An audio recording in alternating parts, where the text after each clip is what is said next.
రేణు దేశాయ్ ప్రస్తుతం నెట్టింట్లో full trend అవుతున్నారు.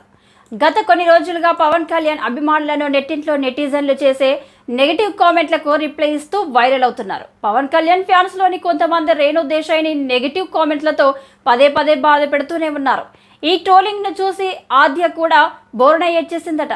తన కూతురు ఏడ్పుకి కారణమైన వారెవ్వరిని మంచి జరగదని, ఇది తల్లి శాపమంటూ రేణు దేశాయ్ బాధపడ్డారు. ఇక ఆ కిరానందన్ కూడా నెటిజన్లను ట్రోలింగ్ చేశారు.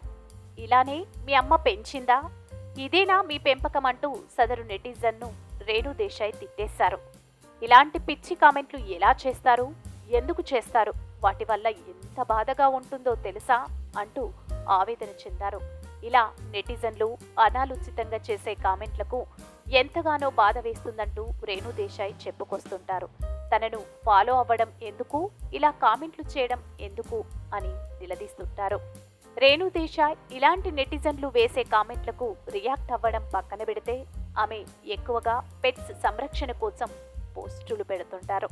పెట్స్ రెస్క్యూ గురించి ఎక్కువగా ఆలోచిస్తుంటారు. పెట్స్ వైద్యం కోసం విరాళాలు ఇస్తుంటారు. కొన్ని సందర్భాల్లో విరాళాలు సేకరిస్తుంటారు. తాజాగా రేణు దేశాయ్ పెట్స్ గురించి పోస్టు వేస్తూ తెగ బాధపడ్డారు. మనుషులు కొన్ని క్షణాల ఆనందం కోసం పెట్స్ ను చంపేస్తున్నారు, టార్చర్ చేస్తున్నారు అంటూ బాధపడ్డారు. ప్రస్తుతం ఇన్స్టా స్టోరీలో పెట్టిన పోస్ట్ వైరల్ అవుతుంది. రేణు దేశాయ్ డైరెక్షన్ చేయాలని అనుకున్న రైతు ప్రాజెక్ట్ పక్కన పెట్టేసినట్టుగా అనిపిస్తుంది. కరోనా టైంలో ఈ ప్రాజెక్టు కోసం రేణు దేశాయ్ బాగానే ట్రై చేశారు. ఆద్య అనే ఓ వెబ్ సిరీస్ కూడా ప్లాన్ చేశారు. కానీ అవన్నీ ఇప్పుడు పక్కన పెట్టేసినట్టుగా కనిపిస్తుంది.